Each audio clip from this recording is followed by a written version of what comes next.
Break के बाद आपका स्वागत है। अब जब इंदिरा बिश्नोई गिरफ्तार हो चुकी है तो अब एक बार फिर सीबीआई को उम्मीद जुटी है कि भंवरी अपहरण और हत्याकांड का राज सामने ला सकेगी। इस मामले के पड़ताल में जुटी सीबीआई को 5 लाख की इनामी इंदिरा बिश्नोई बोनस में मिल गई। लेकिन अब सवाल यह है कि क्या इंदिरा की गिरफ्तारी के बाद छुपे हुए राज और छुपे हुए चेहरे बेनकाब हो सकेंगे? चलिए आपको बताते हैं कि आखिर भंवरी देवी से जुड़ी इस वारदात की कहानी क्या रही थी।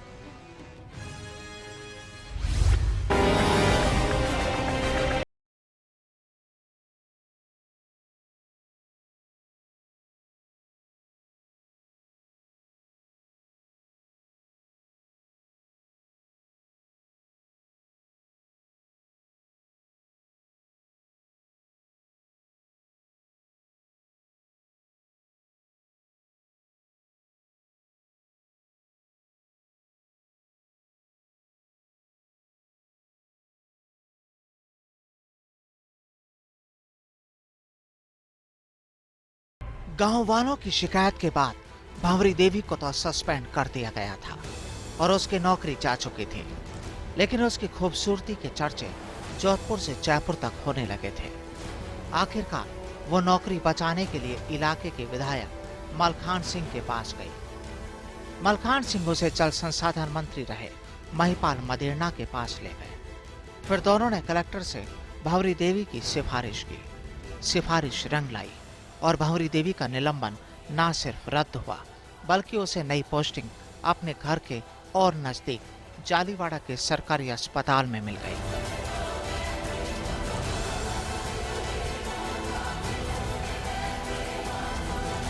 बस अब भंवरी देवी मलखान सिंह और महिपाल की नजरों में चढ़ चुकी थी।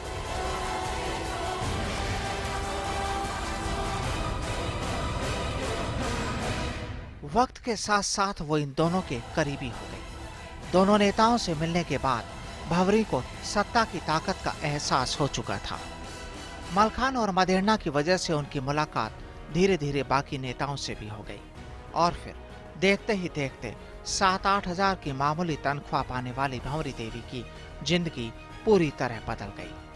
उसने नया घर बनाया, नई कार खरीदी और बच्चों का दाखिला नामी स्कूलों में कराया। साल 2010 तक भंवरी ने सत्ता का खूब सुख भोगा, पर अचानक बात बिगड़ गई। भंवरी की ख्वाहिशें बेलगाम हो गई थी। अब वो मलखान सिंह और पूर्व मंत्री मदेरणा के साथ अपने रिश्तों के एवज में सीधे विधानसभा का टिकट मांग बैठी। जाहिर है दोनों ने मना कर दिया। बस इसी के बाद भंवरी ने रिश्तों के उन पलों की सीढ़ी बनाने का फैसला कर लिया और मंत्री मदेरणा इस जाल में फंस गए। भंवरी ने दोनों नेताओं को ब्लैकमेल करना शुरू कर दिया। दोनों ने फौरन भंवरी से दूरी बना ली। कई महीने तक मंत्री मदेरणा और विधायक मलखान सिंह भंवरी से भागते रहे, भंवरी से बचते रहे। इस बात का एहसास खुद भंवरी को भी था। लिहाजा एक रोज वो अचानक जयपुर पहुंच गई। बीजेपी के कुछ विधायकों और नेताओं से मिली और इसके साथ ही सब कुछ बदल गया।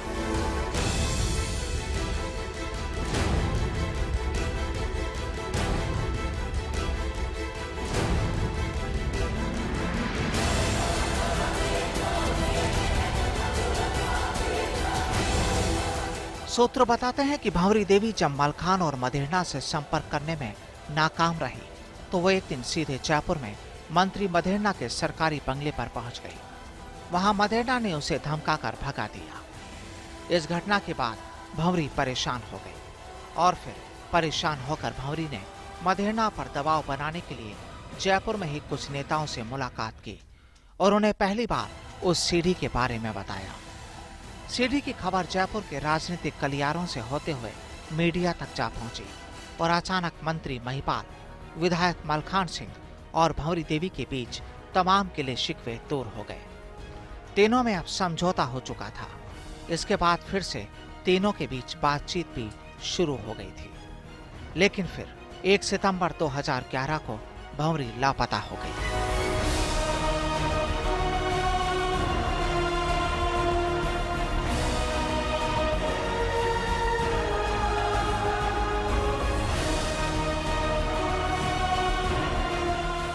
भंवरी देवी के पति अमरचंद ने अपनी बीवी की गुमशुदगी के लिए राजस्थान के पूर्व मंत्री महिपाल मदेरणा को जिम्मेदार ठहराकर सत्ता के गलियारों में हड़कंप मचा दिया। मामला हाई प्रोफाइल होने की वजह से पुलिस हरकत में आ गई। शक के घेरे में मंत्री और विधायक भी थे, लिहाजा पुलिस ने हर कदम फूंक फूंक कर रखा। पुलिस जांच में पता चला कि 1 सितंबर को भंवरी आखिरी बार जोधपुर में देखी गई थी। इसके बाद उसके मोबाइल फोन का रिकॉर्ड सीकर में उसकी मौजूदगी दिखा रहा था, लेकिन उसका कोई सुराग नहीं मिला। मामला बढ़ता देख राज्य सरकार ने दबाव में आकर इस मामले की जांच राजस्थान पुलिस से लेकर सीबीआई को सौंप दी।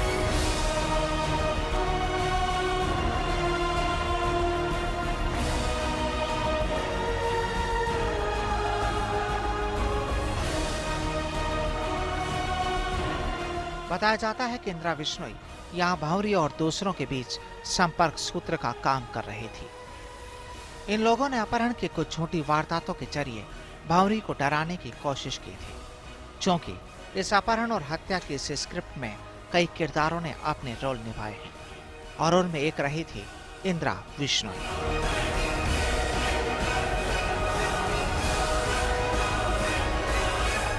करीब 5.5 साल से गायब हुई इंदिरा की तस्वीर भी अब बदल चुकी है, लेकिन लगता है कि अब सीबीआई वो हर रात जानने की कोशिश करेगी जो भंवरी से जुड़े थे और उसके साथ हुई वारदात से भी। एक बार फिर राजस्थान में 6 साल बाद सियासी हलकों में कुछ अफरा तफरी का दौर है, तो लोगों की नजरें भी अब इसी पर टिकी है कि आखिर इंदिरा अब कौन से राज खोलेगी और अब और कितने चेहरे बेनकाब होंगे।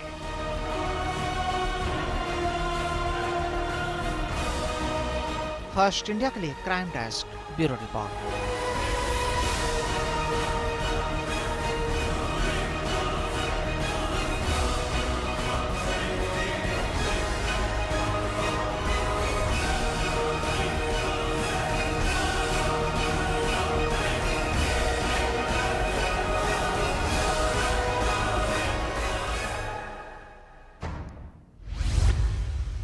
वाकई इंदिरा बिश्नोई के गिरफ्त में आने के बाद और भी राज खुलेंगे। सीबीआई 10 जून तक अब इंदिरा से वो हर राज जानने की कोशिश करेगी जो इस पूरे गुनाह के बीच में छुपे थे। हालांकि यहाँ एजेंसियों ने तो अपनी कार्रवाई को अंजाम दे डाला, लेकिन माना जा रहा है कि राजनीतिक हलकों में इंदिरा की गिरफ्तारी के बाद जरूर खलबली मच गई है, क्योंकि इंदिरा ने पहले मीडिया से कहा था कि जब वो मुंह खोलेगी तो तहलका मच जाएगा। हमारी इस खास पेशकश में आज फिलहाल इतना ही। मुझे दीजिए इजाजत। नमस्कार।